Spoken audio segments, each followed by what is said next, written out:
तस्मै श्री गुरवे नमः। सियावर रामचंद्र भगवान की श्री संत साई बाबा की जय।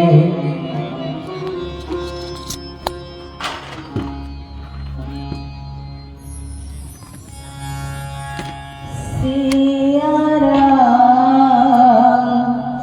कहियो,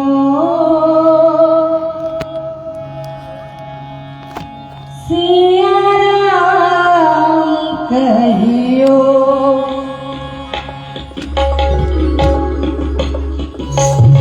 सिया राम कहियो, सिया राम कहियो, कहियो सिया राम कहियो, सिया राम कहियो, सिया राम कहियो। राधे श्याम कहियो, राधे श्याम कहियो, राम कहियो, राधे श्याम कहियो, राधे श्याम कहियो, राधे श्याम कहियो, राधे श्याम कहियो, राधे श्याम कहियो, कहियो सिया राम कहियो, सिया राम कहियो, सिया राम कहियो, सिया राम कहियो, सिया राम कहियो, सिया राम कहियो, सिया राम कहियो। सर्वजण म्हणत चला, टाळा वाजवा सर्वांनी आणि म्हणत चला।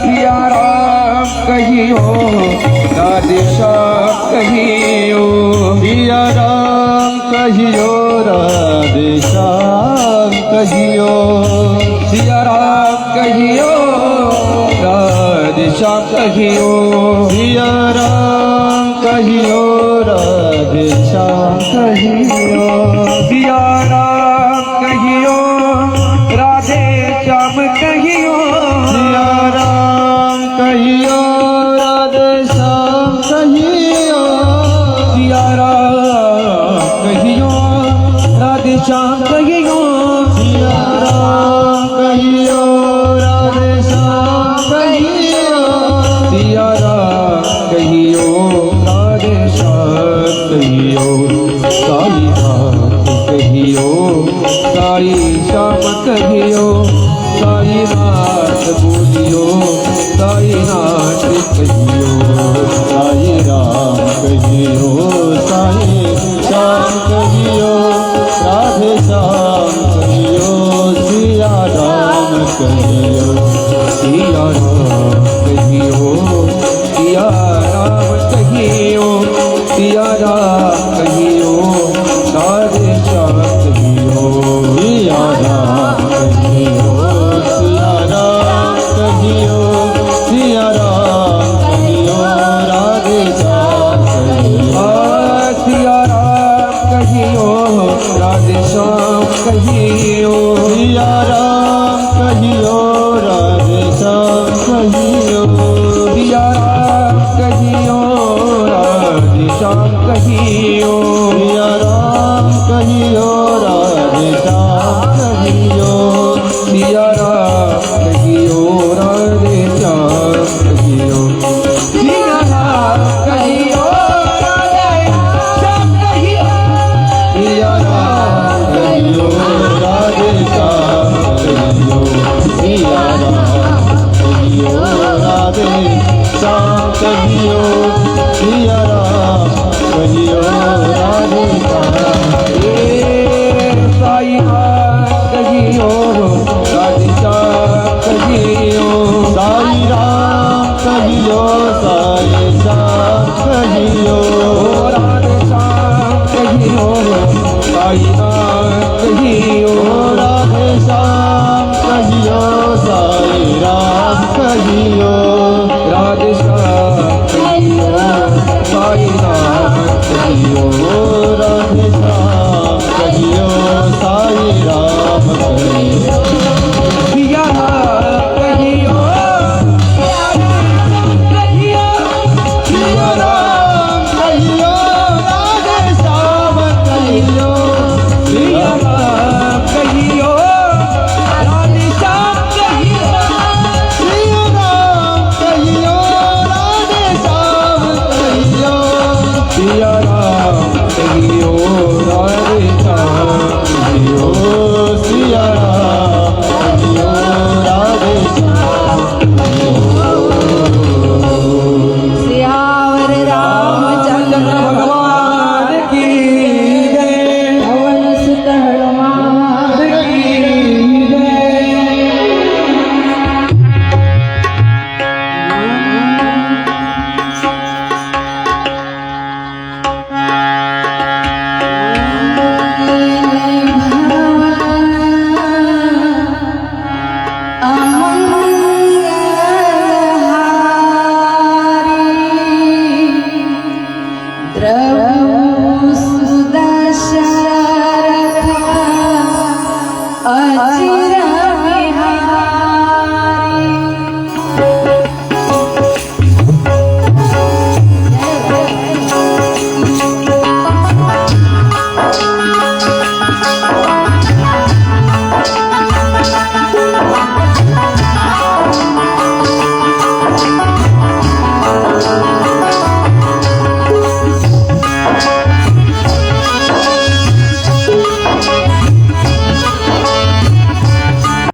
श्री संत साईनाथ महाराज की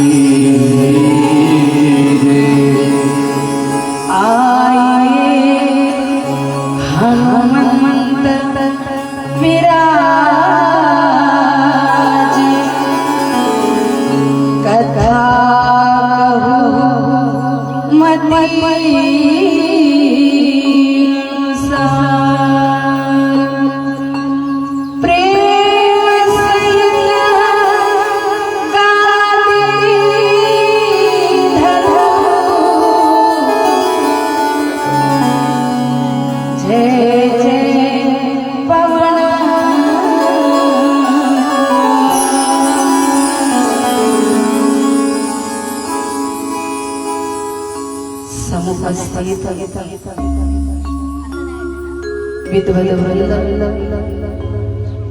सज्जन माता पिता बंधू आणि भगिनी,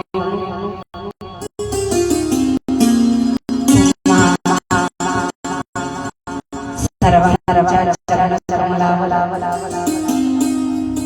या व्यासपीठावर वंदन करते, प्रणाम करते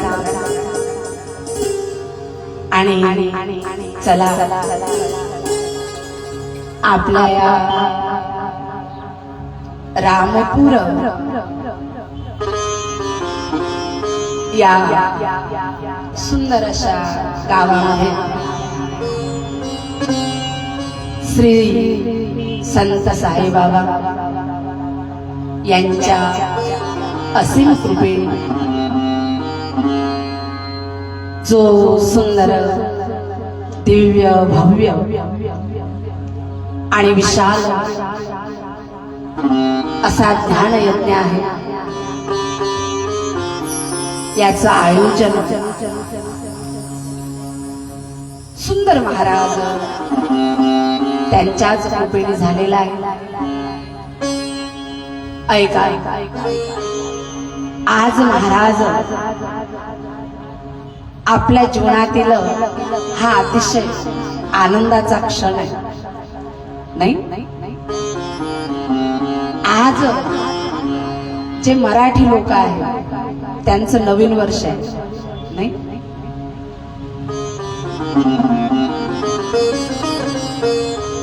आजचा दिवस गुढीपाडवा, अतिशय मंगल पर्व. थोडा वजनदार करा. आणि अशा या जे महाराज अतिशय मंगल प्रभूत पर्व आहे, जो सण जे पर्व आपल्या या विदर्भामध्येच नाही, महाराष्ट्रामध्येच नाही, तर संपूर्ण भारतभर मनविला जातो नवीन वर्ष. आणि अशा या मंगल पर्व का गुढीपाडवा हा उत्सव, हा सण जो महाराज आपण सर्व मनवितो, त्याच्या पाठीमागचं एक दिव्य कारण आहे. आणि ते कारण असं की ज्या श्रीरामचंद्र प्रभूचं एक महात्म्य वर्णन, गुणवर्णन आपण 7 दिवसापर्यंत पाहणार आहोत. ते श्रीरामचंद्र प्रभू ज्यांना 14 वर्षाचा वनवास देण्यात आला होता, काही माहिती का? आणि तो 14 वर्षाचा वनवास भोगून ज्या पर्वावर, ज्या मंगल पर्वावर अयोध्येमध्ये श्रीरामचंद्र प्रभू महाराज सीता माता आणि लक्ष्मण प्रभू यांच्या सहित आगमन करते झाले, ते पर्वाच भगवंत 14 वर्षांनी अयोध्येला परत आले. त्यामुळे काय झालं की अयोध्या वासियांनी भगवंताचं स्वागत करण्याकरता घरोघरी गुडिया तोरणे, करती कथा गाती गाणी. प्रत्येक महाराज दारावर गुढी उभारण्यात आली होती. कोणी महाराज भगवंताची कथा गात होत्या, तर कोणी सुंदर गायन करीत होते.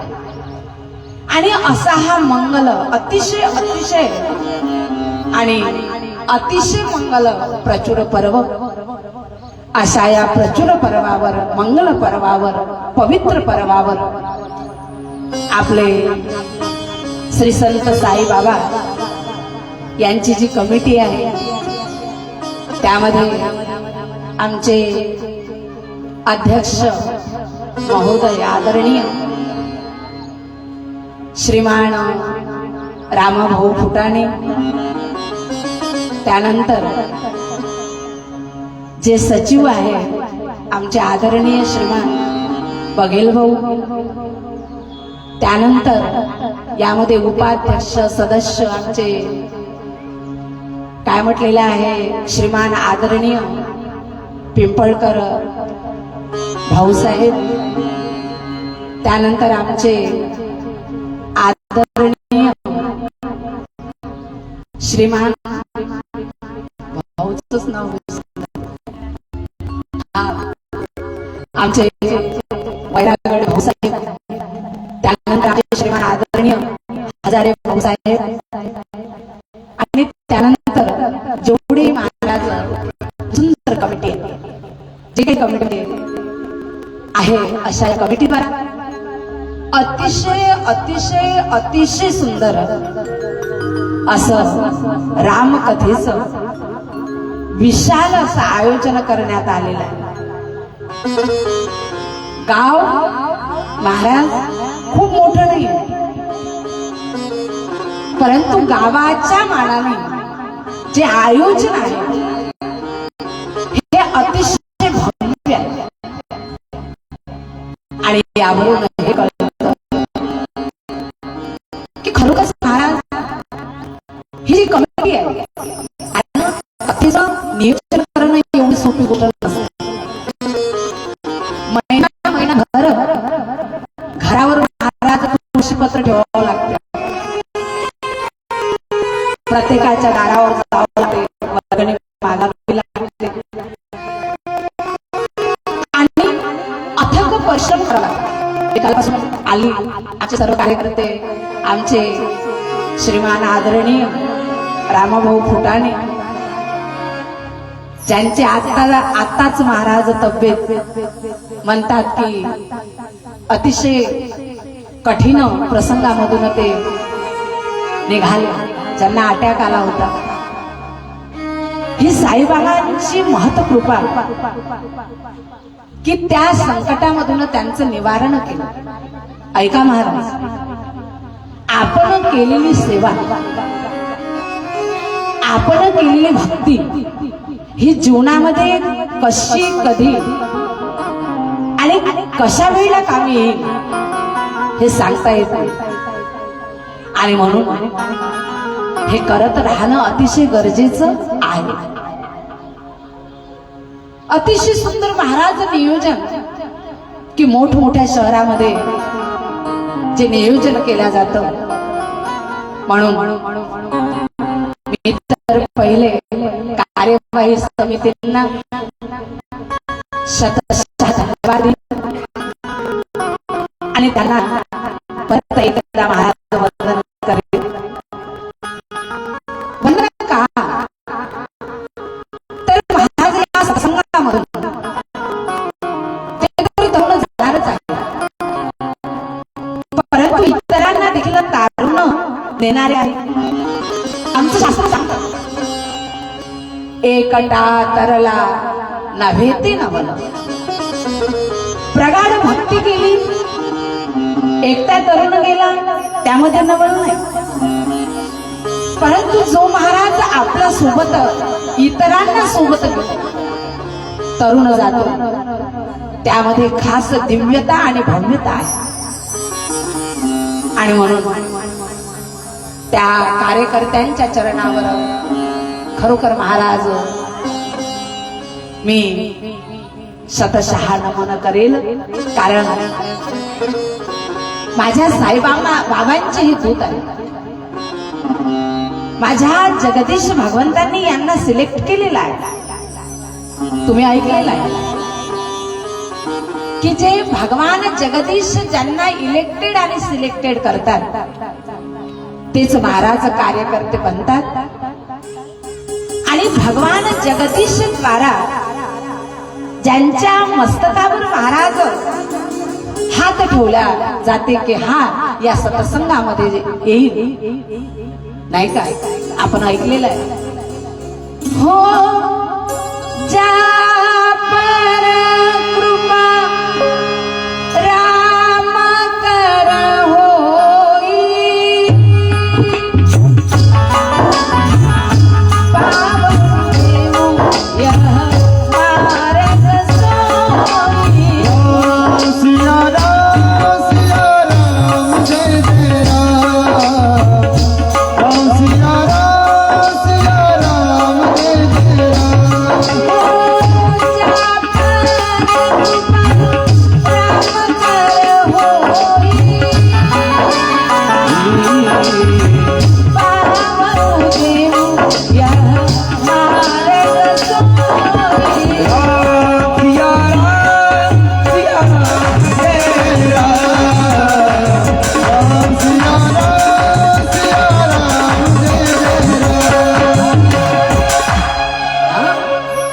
त्याच्या मस्तकावर महाराज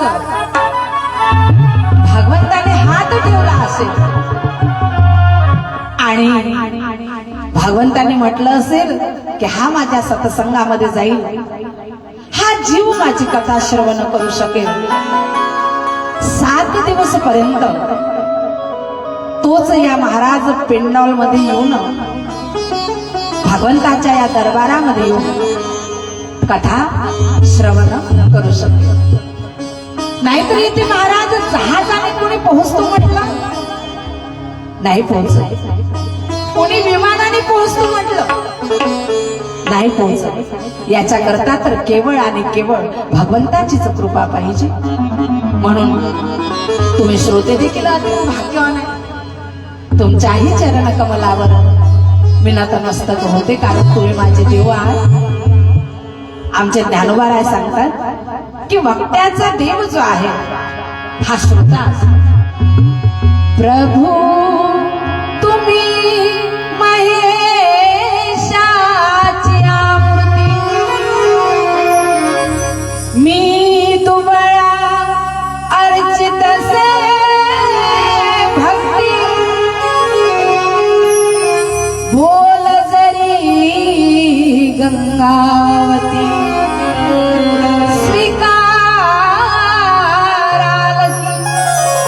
माझे देव तुम्ही आहात. आणि म्हणून तुमच्याही चरण कमलावर मी नतमस्तक होते. मस्तक हे पायावरी वारकरी सरताच्या,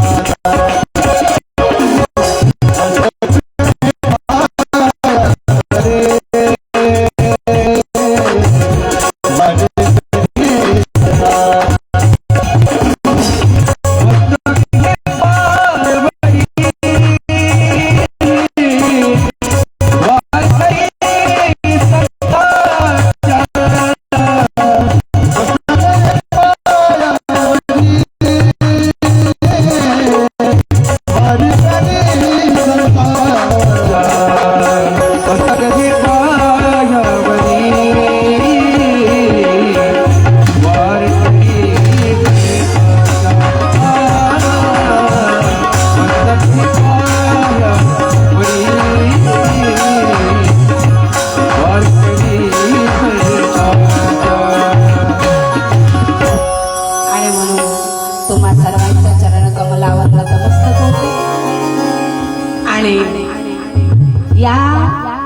सत्कार्यामध्ये समस्त ग्रामवासी जे आहे, रामपूरवासी हे देखील महाराज संमेलित झालेले आहेत, नाही का? तुम्ही सर्वांनी भरपूर महाराज दान केलेलं आहे.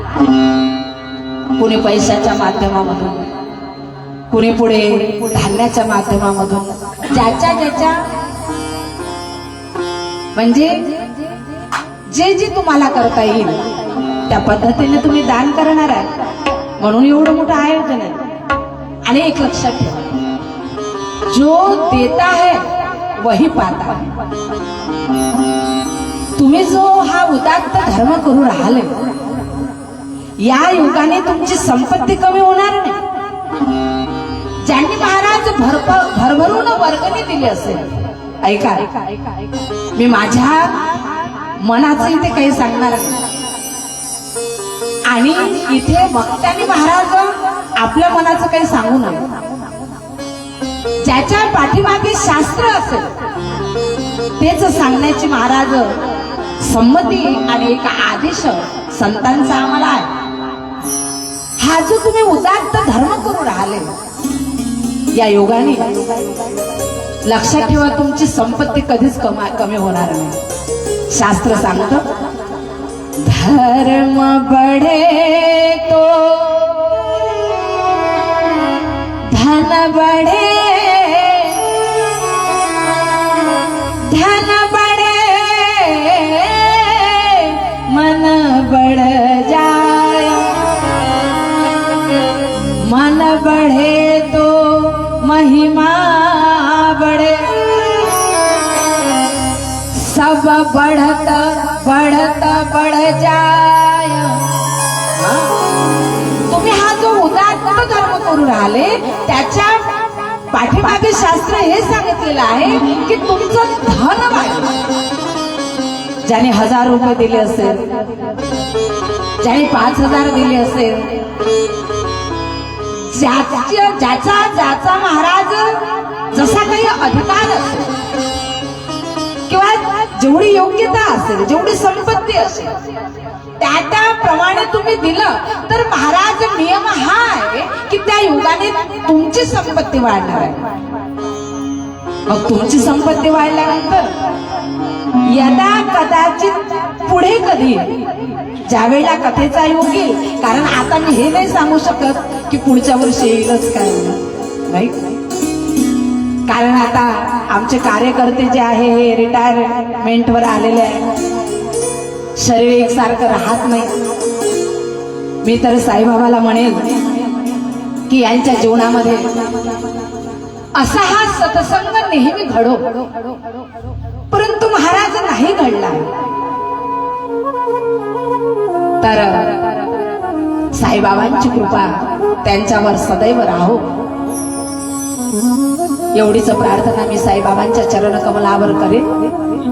तर धर्म जर महाराज तुम्ही केला तर या योगाने संपत्ती वाढेल, आणि संपत्ती वाढली तर पुढे कथा, कदाचित कथा ज्यावेळेला कथेचं नियोजन करण्यात आलं त्यावेळेला आता तुमची संपत्ती वाढली तर तुम्ही 1000 रुपये थोडे देणार आहे, मग 5000 द्या. 5000 दिल्यानंतर त्या योगाने काय होईल की तुमचं नाव वाढेल. नाव वाढेल म्हणजे नावाची कीर्ती वाढेल.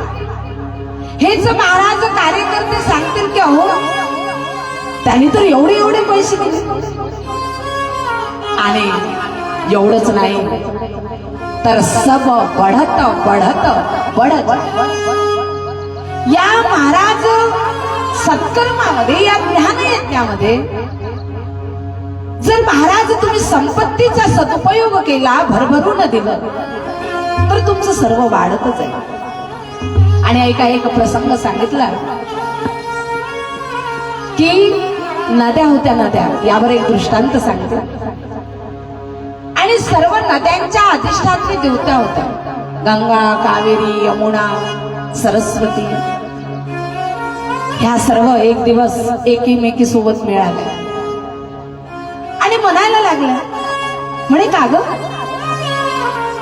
आपण वाहत वाहत वाहत वाहत जातो म्हणे, आणि जाता जाता ज्यावेळेला आपण वाहत राहतो त्यावेळेला आपलं पाणी म्हणे अतिशय मधुर असते, अतिशय गोड असते, परंतु ज्यावेळेला आपण संपूर्ण नद्या समुद्राला जाऊन मिळतो तर आपलं तेच गोड पाणी खाणं होते.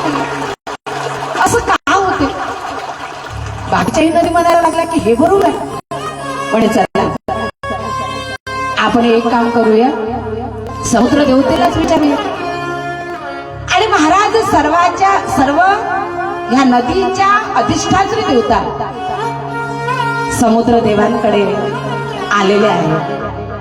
सर्वांनी प्रणाम केला आणि समुद्र देवता देखील तिथे प्रगट झाले. विचारलं की आज कसं काही न केलं. त्यावेळेला सर्व महाराज त्या अधिष्ठात्री देव्या म्हणायला लागला की म्हणे तक्रार आहे समुद्र देवता तुमच्याकडे आमची, की आम्ही वाहत येताना आमचं पाणी अतिशय मधुर असतं, गोड असतं, आणि तुम्हाला काय आलं तर खारं होत आमचं पाणी एवढं गोड पाणी. समुद्र देवता म्हणायला लागले हे तर मला माहिती नाही, खरोखरच तुमचा प्रश्न जो आहे हा चिंतनीय आहे. म्हणून एक काम करूया, आपण थोडा सपोर्ट द्या दादा, आपण म्हणे ब्रह्मा विष्णू महेशांकडे जाऊया. सर्व महाराज या देवींना घेऊन समुद्र देवता ब्रह्मा विष्णू महेशाकडे स्वर्गलोकामध्ये गेले. सर्वांनी वंदन केलं ब्रह्मा विष्णू महेशांना, महेशाला. आणि आता समुद्र देवता विचारायला लागले की म्हणे, प्रभू, या सर्व नद्यांचा जो आहे हा प्रश्न आहे की ह्या वाहत येतात त्यावेळेला यांचं पाणी अतिशय मधुर आणि गोड असतं, परंतु मला मिळतात त्यावेळेला यांचं पाणी खारं होतं, असं का? तर म्हणे, हे समुद्र देवता, तुमचं पाणी खारं आहे आणि म्हणून ह्या ज्यावेळेला तुमच्या पाण्यामध्ये ऐक्य पावतात त्यावेळेला त्याही खारं होतं. समुद्र देवता विचारायला लागले की म्हणे, या नद्यांचं पाणी गोड आणि माझं पाणी का खारं? म्हणे, प्रभू ऐका, थोडं सावधानतेने आणि लक्षपूर्वक ऐका. त्यावेळेला ब्रह्मा विष्णू महेशांनी सांगितलं की त्याचं कारण आहे म्हणून. ऐका समुद्र देवता, या नद्यांचं पाणी गोड का मधुर का? तर या वाहत वाहत वाहत वाहत अनेकांना पाणी देत, कोणत्या वृक्षाला, कोणत्या पशुला, कोणत्या पक्षाला, कधी मानवाला, या सर्वांना देत देत येते, म्हणून यांचं पाणी मधुर असतं. तुम्ही काय करता? म्हणे, आलं की साठवता, आलं की साठवता, आलं की साठवता, कुणाला देत नाही, पाणी खाता.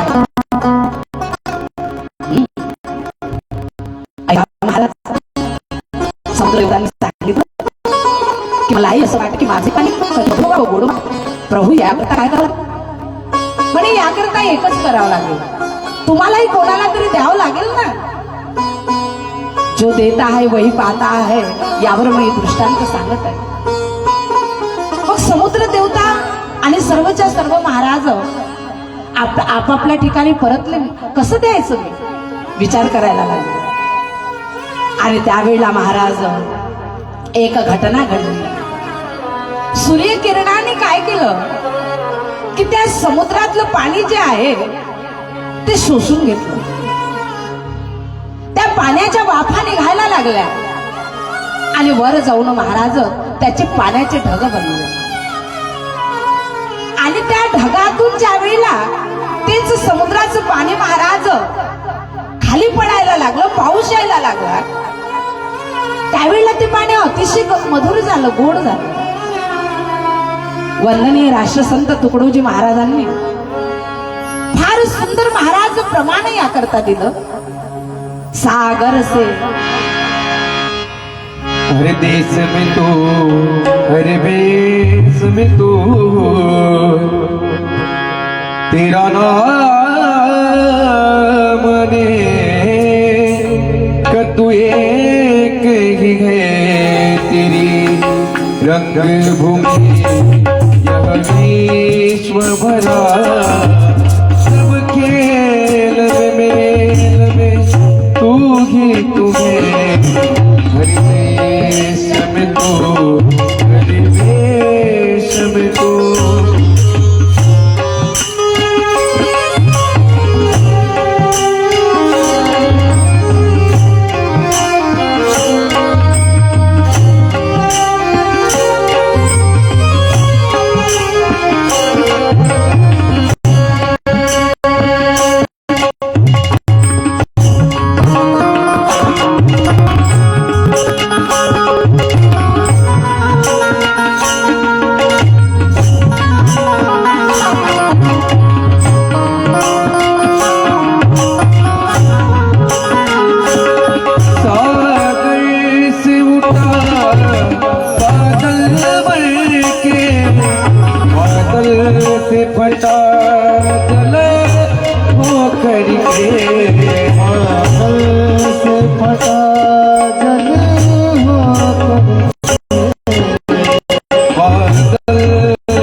वेळेला महाराज समुद्राने पाणी दिलं नाही का? ज्याचे ढग म्हणले ते पाणी महाराज ज्या वेळेला पृथ्वी तलावर पडलं त्यावेळेला ते पाणी फिर लहरपणी नदी आग आणि महाराज ते नदीच्या माध्यमामधून प्रवाहित व्हायला लागलं. ते पाणी अतिशय मधुर आणि अतिशय गोड बनलं. म्हणून ऐका, जो देता है वही पाता है. जो देत असेल महाराज त्यालाच काही ना काही मिळेल. जो आणला का गड्डा टाकला कपाटामध्ये लक्ष्मी मातेला आवडत नाही. मग लक्ष्मी माता ही विचार करते की मी मोठी याच्यावर कृपा करून याच्या घरी आली होती, परंतु हा कधी सत्कार्यामध्ये मला खर्चच करत नाही, कधी कोणाच्या कामात आणतच नाही, कधी घरी पंक्ता उठवितच नाही. मग लक्ष्मी माता ही महाराज नाराज होते आणि एक दिवस अशी महाराज तुरी हातावर देऊन जाते की मग लोक पुढे म्हणतात की काय हो, काय घर नांदलंय पूर्वी, काय राजवाडा होता, आता उकिरडा झाला. उकिरडा का? तर महाराज ज्याने कधी भगवंताच्या कार्यामध्ये भरभरून दिलं नाही. म्हणून मला हे सांगायचं आहे की आमचे रामपूर निवासी भरभरून देतात महाराज. आणि म्हणून सुंदर या कथेचं एवढं विशाल नियोजन आहे आणि देत चला, करत चला, कारण हे सर्व महाराज तुमच्याच कामी पडणार आहे. आणि चला असा हा दिव्य भव्य विशाल ज्ञान यज्ञ सोहळा तो कुठे आयोजित करण्यात आलेला आहे? तर अनंत कोटी ब्रह्मांड नायक श्री संत साईबाबांच्या या पवित्र दरबारामध्ये गेल्या 12 ते 15 वर्षापासून हा कार्यक्रम सुरू आहे. अथक परिश्रम महाराज ज्यामध्ये आमच्या कार्यकर्त्यांचे आहेत आणि या माध्यमामधून आपण सर्व साक्षात परब्रह्म स्वरूप असणारे श्री साईनाथ भगवान यांचा उत्सव मनवित आहोत. त्यांचं पुण्यस्मरण करत आहोत. पुण्यस्मरण का त्यांचं? तर ऐका महाराज, जो जिंदे को जिनाने में समर्थ है और जो मुर्दे को उठाने में समर्थ है, अशा साईबाबा आहे. एवढं सामर्थ्य महाराज त्यांच्यामध्ये आहे. म्हणून त्यांचं पुण्यस्मरण, संतांचं पुण्यस्मरण का महाराज? तर ऐका, केले जगाशी उपकार आधी संत महात्म्यांनी महाराज या जगतावर उपकार केलेले आहे. अनेक भक्तांना, अनेक साधकांना संतांनी महाराज तारून दिलेला आहे. आमचे साक्षात परब्रह्म स्वरूप असणारे श्री साईनाथ भगवान, ज्यांना भगवान म्हटलं जाते, जे साक्षात महाराज परब्रह्म आहे, ज्यांचं स्वरूप पाहिलं तर अनंत कोटी ब्रह्मांड नायक आहे, जे प्रत्यक्ष महाराज ज्यावेळेला शिर्डीमध्ये अवतरित झाले, काय बाबांनी महाराज आपल्या अवतार कार्यामध्ये दिव्य कार्य केलं. अनेक महाराज साधकांना, अनेक भक्तांना आपल्या सहज बोलण्यामधून सुंदर उपदेश आमच्या बाबांनी केले. सहज सहज बोलणे हित उपदेश करुणी सायास शिकाविते. सहज बोलण्यातून महाराज कित्येक भक्तांचा उपदेश करून बाबांनी काय केलेला आहे? उद्धार केला. जे श्री संत साईबाबा आपल्या भक्तांच्या महाराज प्रत्येक संकटाच्या वेळेला काय झालं, त्यांच्या पाठीमागे राहिलं. अनेक भक्तांच्या संकटाचं ज्या बाबांनी महाराज निवारण केलं. एवढंच नाही तर महाराज बाबांचं जीवन एकच होतं की ते काय करत होते, जनसेवा करत होते. कधी आमचे साईबाबा महाराज आपल्या त्या द्वारकामाईमध्ये स्वस्त बसले नाही. अनेक महाराज औषधी गोळा करून ज्यांनी अनेक रोगातून मुक्त केलं. एवढंच नाही, महाराज पशु पक्ष्यांवर प्राण्यांवर सर्वांवर प्रेम करणारे होते आमचे साईबाबा. एवढंच नाही तर महाराज स्वतः भोजन जे आहे स्वयंपाक करून आपल्या भक्तांना भोजन वाढायचे. म्हणून आज जे जे महाराज साईबाबांच्या त्या शिर्डीमध्ये गेले असतील, काय विशाल बाबांचा आज दरबार बनला की ज्याचं महाराज पहिलं टोक कोणतं आणि शेवटचं टोक कोणतं हे जाणू शकत नाही. एवढा दिव्य दरबार आमच्या साईबाबांचा. आणि लाखो करोडो महाराज भक्त येतात तर प्रत्येक जण भोजन करून जातात. हा, संत देहाने जरी गेले तरी तत्वाने अमर आहे. आजही महाराज साईबाबा शिर्डीमध्ये प्रत्यक्ष आहे. आणि शिर्डीमध्येच नाही तर आपल्या या रामपूरच्या दरबारामध्ये देखील प्रत्यक्ष महाराज साईबाबा विराजमान झालेले. तुम्ही महाराज भक्ती तर करा. लोक काही काही येतात आमच्याकडे, म्हणतात ताई तुम्ही म्हणता की देव आहे, संत आहे, परंतु आम्हाला तर काही अनुभूतीच नाही. अनुभूती कशी येईल महाराज? त्याच्याकरता तर पराकोटीचा प्रयास करावा लागेल, पराकोटीची भक्ती करावी लागेल, तेवढं प्रेम महाराज बाबांवर करावं लागेल. तर आजही बाबा तुमच्या पाठीशी नेहमी उभे राहील. या व्यासपीठावर बसून सांगते महाराज, इथे जे साईबाबा आहे ना हे साक्षात आहे. मी स्वतः अनुभूती घेतलेली आहे महाराज साईबाबांची. आणि म्हणून साईबाबांचं पुण्यस्मरण आणखी का पुण्यस्मरण करायचं? जे मुक्त होत महाराज आणि जे मुक्त आहे त्याचं जर आपण महाराज वर्णन केलं तर ज्ञानेश्वरी ग्रंथामध्ये सांगतात, मुक्ता ते निर्धारिता लाभे आपुलीच मुक्तता,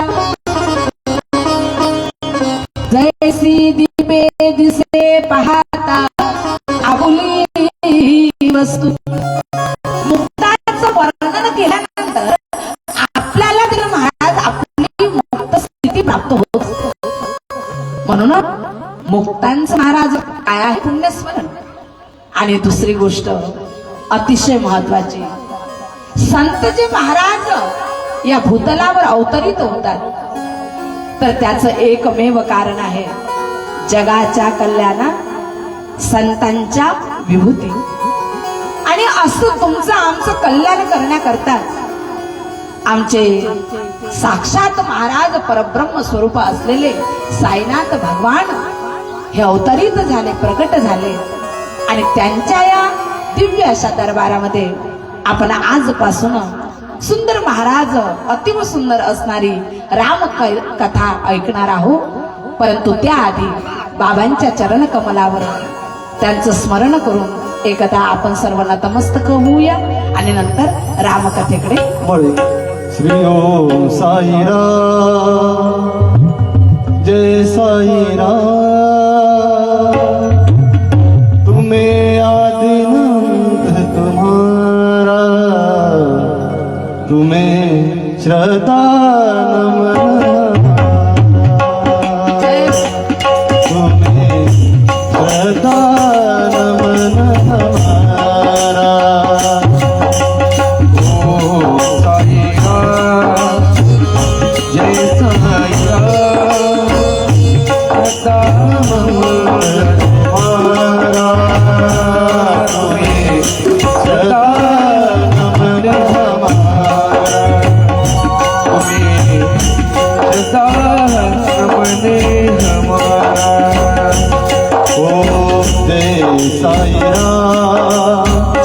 श्री साईनाथ आदिनाथ तुम्हारा तुम्हें सदा नमन हमारा तुम्हें सदा नमन हमारा जिसने तेरा नाम लिया जिसने तेरा नाम लिया वो लिया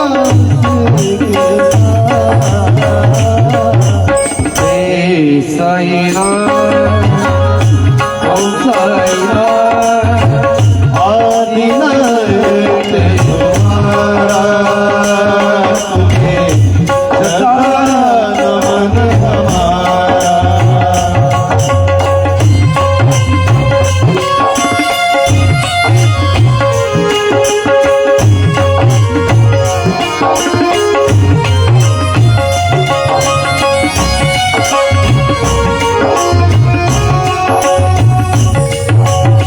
श्री राम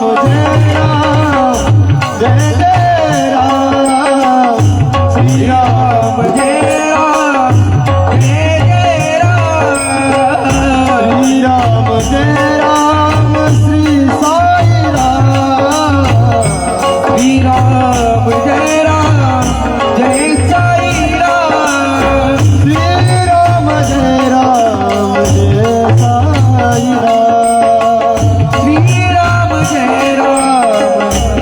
साई राम श्री राम जय साई राम श्री साई राम आदिनाथ तुम्हारा श्रद्धा नमन हमारा तुम्हें श्रद्धा नमन हमारा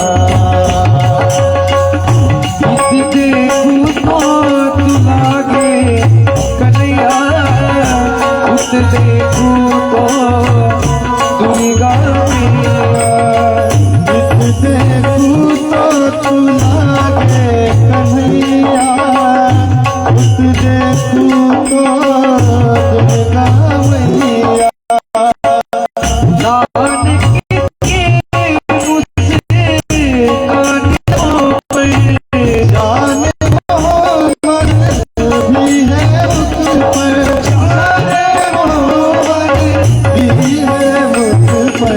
साईनाथ साईनाथ साईनाथ तेरे हजारों हार साईनाथ तेरे हजारों हार ओम जय साई राम श्री साई राम आदिनाथ तुम्हारा तुम्हें सदा नमन हमारा तुम्हें सदा नमन हमारा तुम्हें सदा नमन हमारा सच्चिदानंद साईनाथ महाराज की जय। तर चला अशा त्या बाबांच्या सुंदर उत्सवानिमित्ताने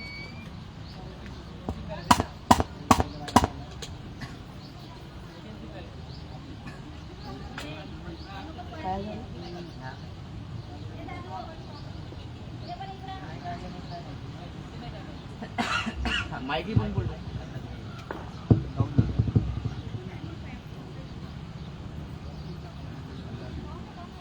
हरिओम हॅलो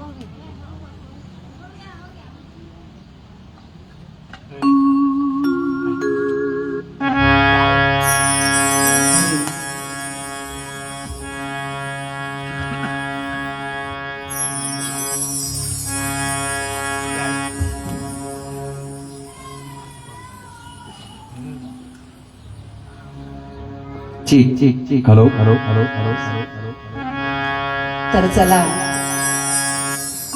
अशा त्या साईबाबांच्या उत्सवानिमित्ताने अतिशय सुंदर श्रीराम कथेचं नियोजन करण्यात आलेलं आहे. तर बाबाला वंदन करून आपण आता कथेकडे वळू. ऐका ना, जी रामकथा 7 वर्षापर्यंत तुम्ही ऐकणार आहात, ती कथा कशी आहे माहिती?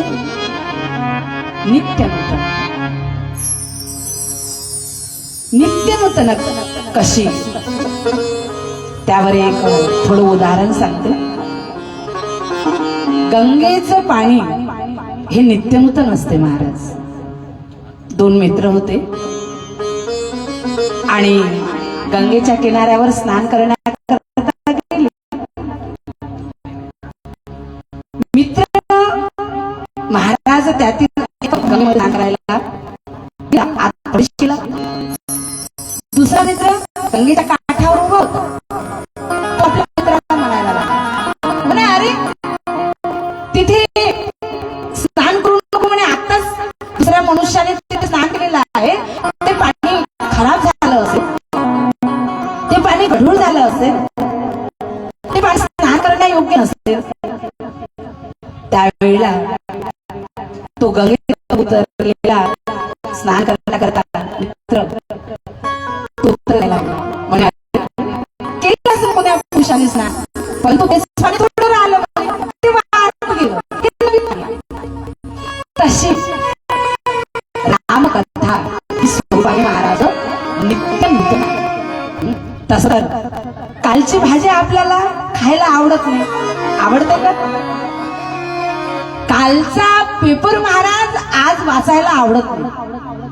ऐका, प्रसंग असा घडला होता की बस स्टेशनवर एक बस लागलेली होती आणि जवळजवळ 1 तासपर्यंत ती बस उभी होती बस स्टँडवर. एक मुलगा पेपर विकणारा पेपर पेपर पेपर पेपर आवाज देऊ राहिला आणि फिरू राहिला त्या स्टँडवर. या बसच्या भोवताल देखील महाराज तो कित्येकदा फिरला, परंतु जवळजवळ 1 तास होऊन गेला. आता ही बस कधीची थांबलेली जी होती त्यामध्ये ड्रायव्हर बसला, कंडक्टरही बसला, ड्रायव्हरनी गेअर टाकला, कंडक्टरने घंटी वाजवली आणि आता गाडी निघणार. तेवढ्यामध्ये महाराज या खिडकीतून एक मनुष्य ते पेपर विकणाऱ्या मुलाकडे कधीची त्याची नजर होती, कधीच पाहत होता, परंतु आतापर्यंत महाराज त्यांनी आवाज दिला नाही. आता गाडी निघायला लागली आणि त्या पेपर विकणाऱ्या मुलाला त्या पुरुषाने त्या मनुष्याने आवाज दिला, म्हणे इकडे इकडे मला पेपर पाहिजे. तो धावत आला, त्याने याच्या हातात पेपर दिला, याने त्याच्या हातावर पैसे टाकले, बस निघून गेली. परंतु ऐका, हा हातावर टाकलेले पैसे पाहायला लागले. एवढ्यात महाराज जो दुसरा पेपर विकणारा मुलगा होता याचा मित्र, तो धावत आला एकदम याच्याकडे, म्हणे अरे तुला काय गरज होती, ती बस निघून राहिली होती आणि अशा वेळेला पेपर विकायची, टाकले नाही म्हणे त्या मनुष्याने तुझ्या हातावर 50 पैसे. त्यावेळेला तो मुलगा शांतपणे उत्तर द्यायला लागला, म्हणे आई मी थोडा विचारच करत होतो म्हणे, कारण 1 तासापासून पेपर पेपर पेपर घ्या पेपर घ्या असं मात्र मी बोलत होतो, ओरडत होतो. तो पुरुष सतत 1 तासपर्यंत माझ्याकडे पाहत राहिला, परंतु त्याने मला आवाज दिला नाही, पेपर घेतला नाही, परंतु गाडी निघायला लागली आणि त्याने मला आवाज दिला. मला त्याच वेळेला लक्षात आलं की याच्या मनामध्ये काहीतरी गडबड चाललेली आहे.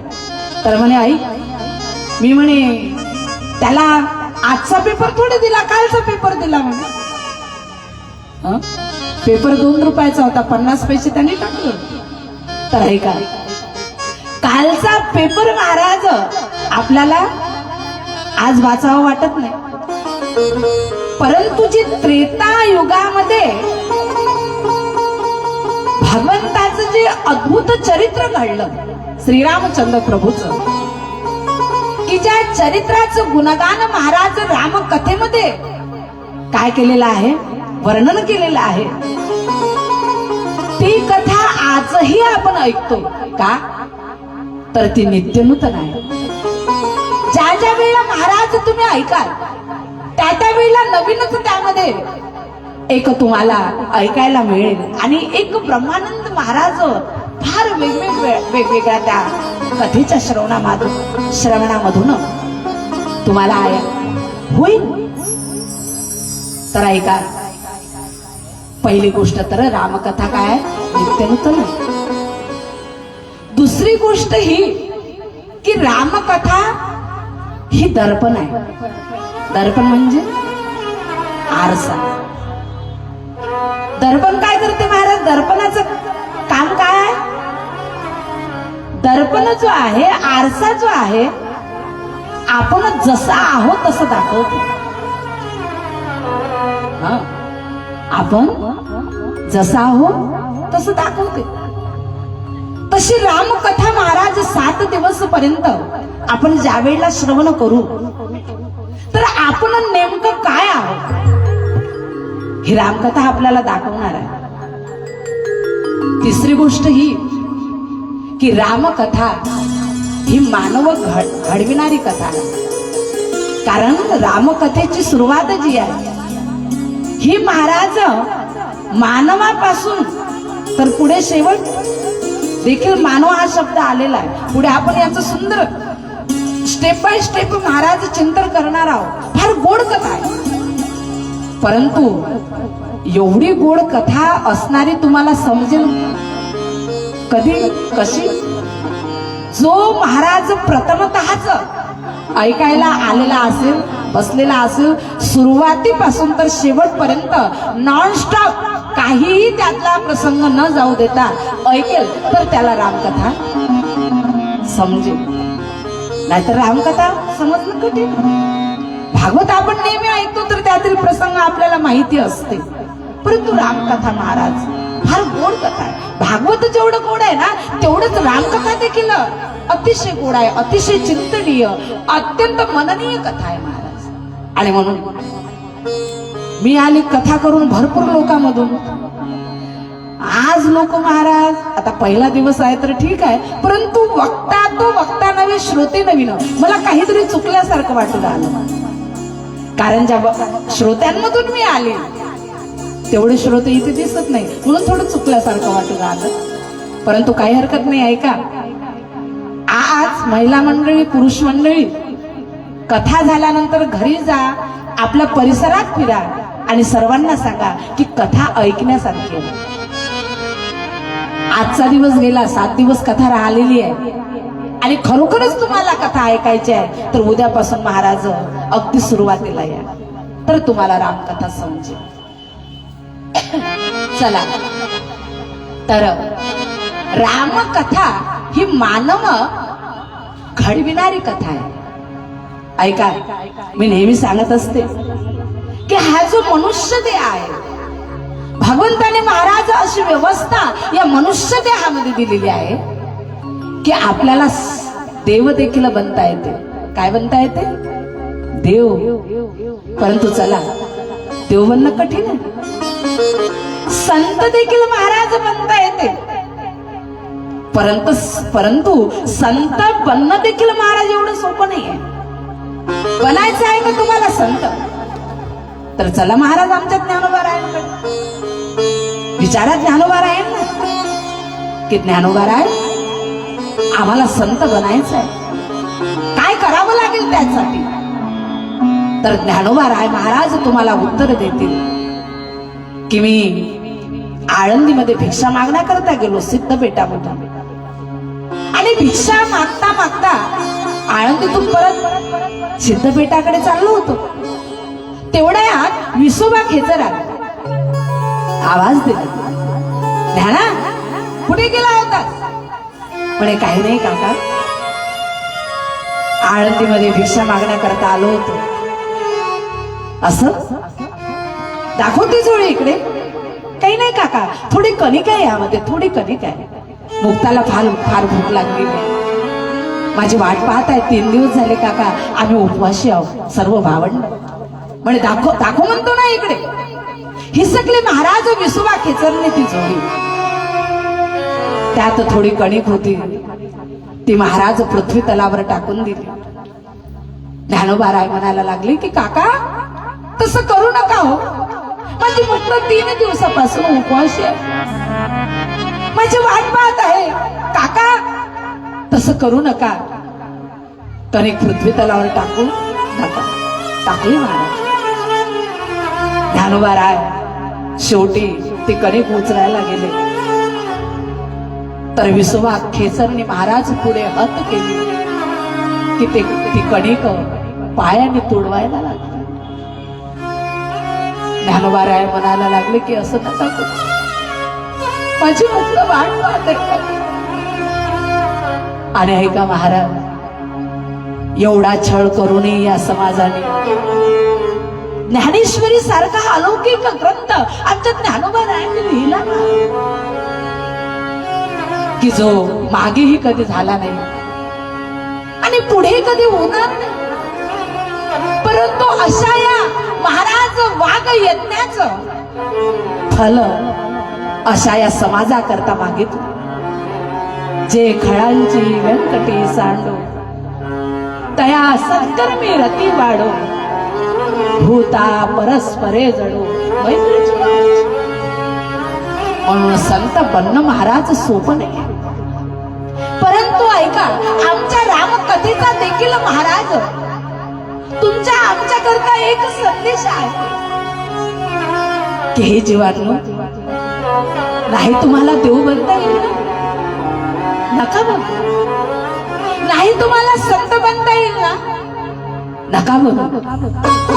परंतु निदान निदान मानव बन. आणि आपण महाराज नेहमी मानवाची व्याख्या पाहिलेली आहे की कोण आहे मानव, की जो महाराज कुणाच्या दुःखामध्ये धावून जात असेल, जो कुणाच्या कामी येत असेल. किसी के काम जो आए उसे इंसान कहते. निदान निदान महाराज मानव तरी आपण बनलो पाहिजे. आणि त्याकरता महाराज ही श्रीराम कथा आहे. तर चला अशा या रामकथेमध्ये आपण प्रवेश करूया. ऐका, थोडं आपण नामस्मरण करू आणि नंतर रामकथे.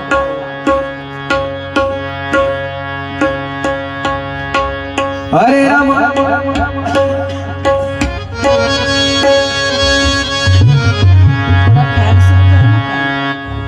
श्री राम जय राम, जय जय राम.